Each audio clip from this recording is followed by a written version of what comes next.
This is a struggle that leaders have in connecting all these things, and this is the challenge that we are taking on with Growth360. New ideas come in. They come in whenever they want to, and then competitor actions happen all the time, and then we send these new things that we want to do to the teams, who then have to figure out how to translate the new ideas and the competitor action into where they need to focus in the growth flywheel.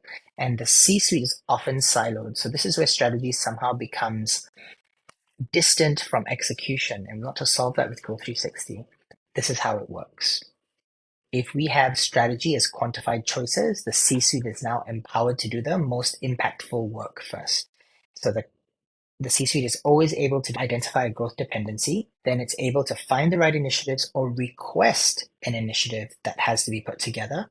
And then with this quantified business value of ideas and all the things that you can do, the roadmap is updated and prioritized, and we know exactly what to do, and all the teams understand what they need to do, mapped to how the business actually grows, which is game changing because suddenly teams have real clarity on how what they're doing connects to strategy, and leaders have a great way of updating that strategy without wasting time and effort. Hi, everybody. My name is David Isaac. I'm really glad to be presenting Growth360 to you, and I really hope that the vision and the concept of what I'm trying to build is exciting. This is something I've actually built as a complete working engine inside Microsoft Excel and Google Sheets. And I've launched it at a #1 bank in the world, and now I'd like to productize it and democratize the availability of this kind of management consulting best practice very broadly, very cheaply, and very scalably across the world. So what I'd like to do is I'd actually like to disrupt the consulting industry where I'm from and make strategic decision making more reliable, more quantified, and help leaders feel more confident in their decisions because they've got a far more complete view of everything happening inside the organization and a far better way of ranking initiatives that have no way to be compared previously. So this is to help them turn strategy into effective action in the company. I've always worked with the C-suite to design what's next and core for the business. I've worked in digital transformation and corporate venture building. I led ASEAN for Ernst & Young, the digital transformation business. I've launched multiple ventures, and on my weekends, I've been working with startups, business model design and strategy and product strategy. I've actually created the IP, the strategy, the playbooks for multiple companies, including a public listed company, including Ernst & Young ASEAN, where I was ASEAN Innovation Co-Lead for 6 countries and sort of ran the digital transformation and the digital business building. I had a very tiny exit a long, long, long time ago, but I've worked with C-round multi-sided marketplaces for I've supplied services to BCG, Standard Chartered Ventures. I led a very significant Europe-Asia project for Samsung's product innovation team doing business design. This is a little temporary logo that I've created just literally for this presentation to your team. And overall, we want to get to retention and monetization, help the C-suite do this by de-risking growth, by making growth and strategy more reliable, helping people get to growth more quickly by focusing time and resources and teams and action with more resolution, granularity, specificity, and better connected to the strategy for the company and how they plan to win. Actually productizing this engine that is designed for the C-suite and leadership and, let's say, founders, anybody who's got to make trade-offs and decisions, for the first time giving them data to make decisions, to prioritize and sequence every initiative within the company on a single dashboard. And in doing so, helping send time and resources to the correct team, to the correct business strategy lever that drives growth, and therefore de-siloing teams. And the cross-functional teams are now released from busy work, and they're really focused on growth driving and revenue driving activity much more completely and comprehensively and in a much more stable way. There's not a lot of change now, not a lot of lost work. So Growth360 is the provisional name of the tool. It is a strategy, decision-making engine for the C-suite or leaders or founders. And this is what we're going to talk about today. So we're going to support the C-suite with Growth360 with a real-time tool that is data-driven, that helps them make more confident, better decisions based on everything that's happening in the company and not based on individual white papers that are coming in at different parts of their year and somehow having to juggle things that are ongoing with things that need to happen and being unable to make actual comparative analysis. What is the problem I'm trying to solve? So the problem that this tool is trying to solve is something that we've been doing in consulting for a long time, but we've never processized it until today, which is how I was able to sell this tool to a country's number one bank with over 200 million citizens. So what the C-suite or leaders have to do is to figure out how to win. That's their sense of strategy. Then they've got to turn that strategy into action, and they've got to understand how they plan to grow. But which part of the growth flywheel do we cover? Where do we focus our resources? How do we divide resources among different parts of the growth flywheel when we have such scarcity in that growth flywheel? And then from there, let's focus on the customer, because how do we align our products to the user's greatest unmet needs so that we have a business that can get to product market fit and then business model fit and some kind of sustainable growth before it runs out of runway? How do we align teams to these three different challenges at the C-suite? We always tell the company, this is how we plan to win, this is our vision, this is our mission, this is our company strategy, and we deliver that and we describe that to the teams, and those become initiatives that get mapped in somebody's Asana or somebody's Monday.com or Trello board. What we don't do so well is helping guide teams on where to focus in the growth flywheel, because all initiatives are not described always according to the customer journey or the company's growth flywheel, and it's some juggling that happens in the middle of the company without good oversight and without continually updating initiatives to the company strategy at the C-suite. So that's why this is a dotted line here.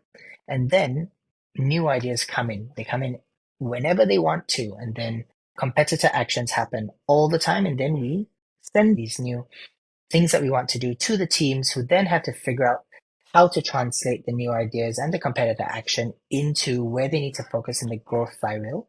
And the C-suite is often siloed. So this is where strategy somehow becomes distant from execution. And we want to solve that with Growth360.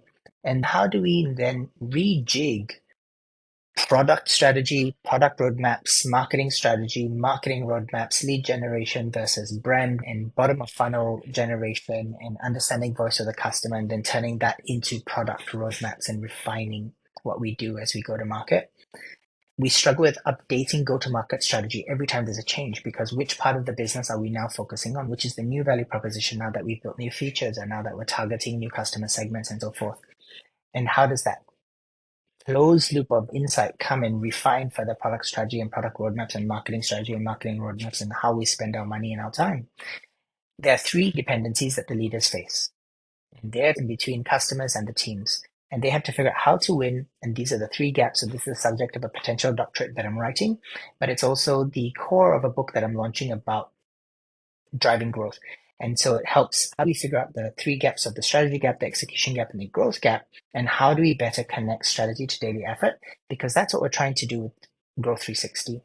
We help also map every single initiative in the past, in the future, and across every team to the growth flywheel with Growth360, so that we can steer cross-functional effort to where the growth dependency is the greatest. Because if you're acquiring more than you're engaging and retaining, you have to know that, and you need to send resources to the correct gap in your growth flywheel.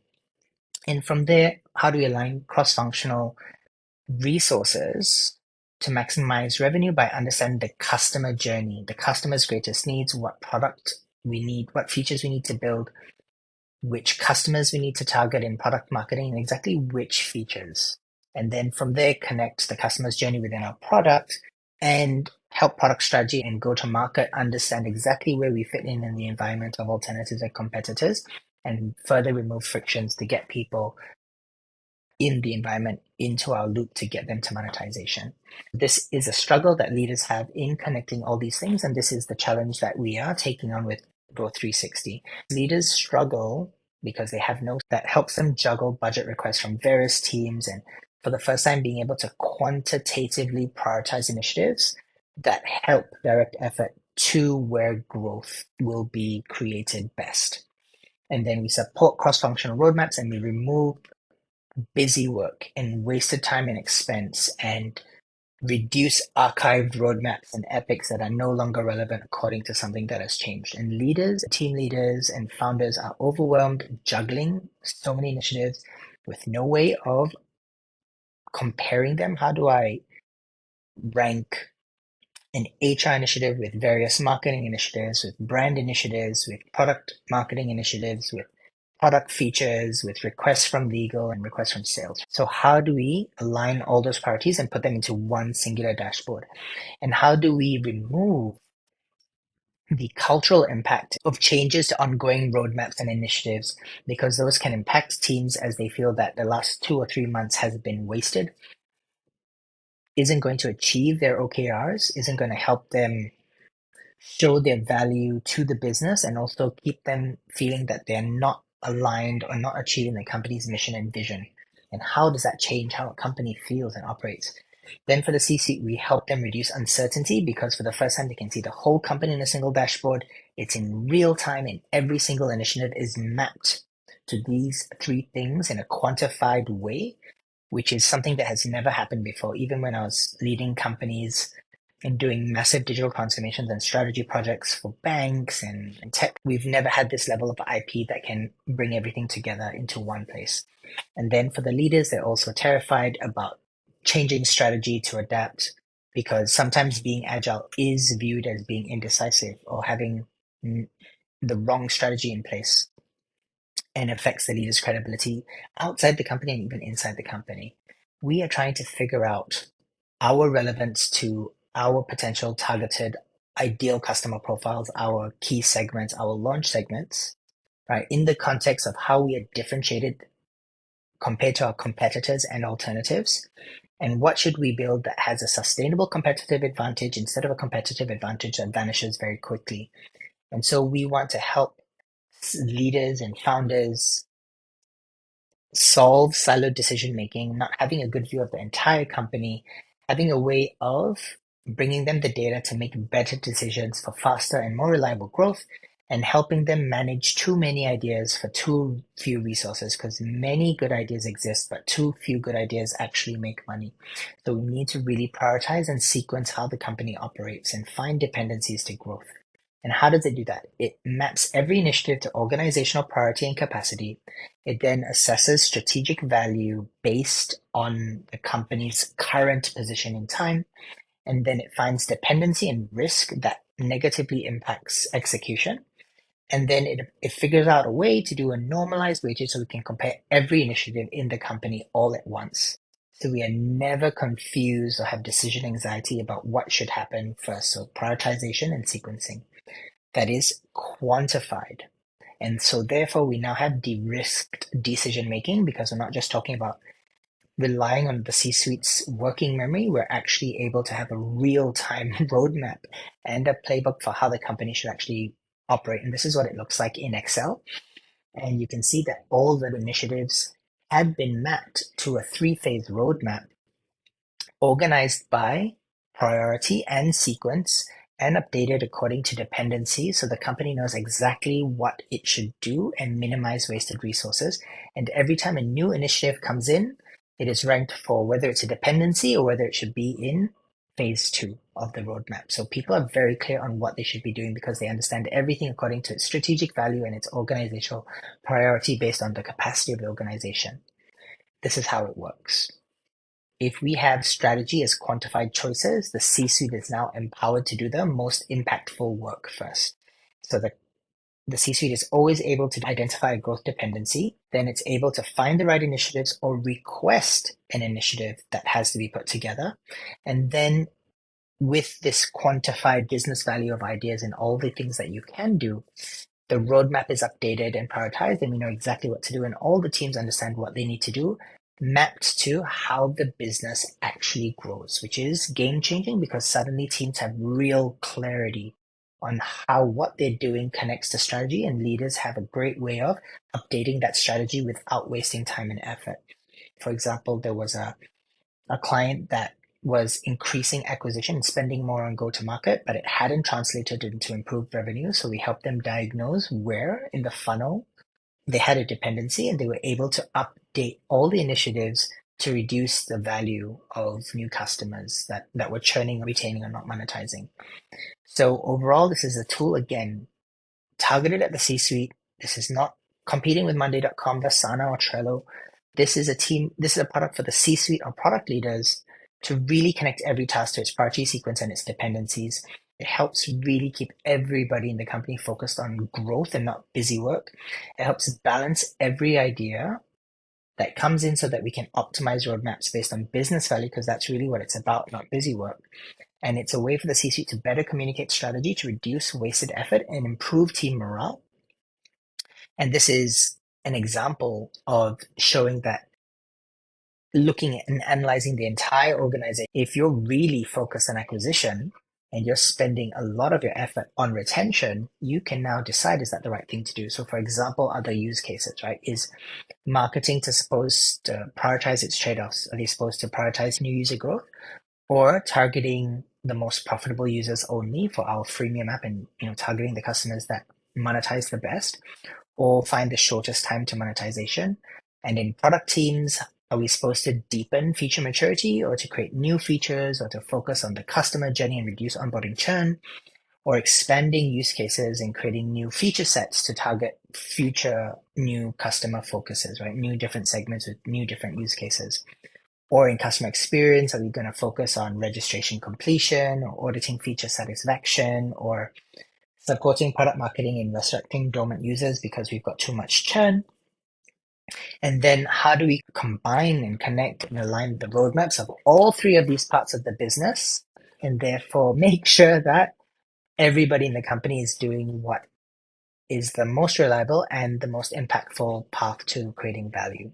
And these are other ways we can look at category breakdowns, we can look at tactical effort and remove silos and inefficiencies, and then understand from a strategy perspective, are we focusing enough of our effort and are we well sorted for different parts of our strategy to make sure that we can guide the team? So it's a growth and operations assistant with 24/7 impact. It's a tool that they can have with them all the time, is always updated, and it's far more effective than any consulting engagement. And this is how we're disrupting consulting, because this is a tool that now has every initiative in the company mapped to strategic value. This is game changing. It's something that we never had before.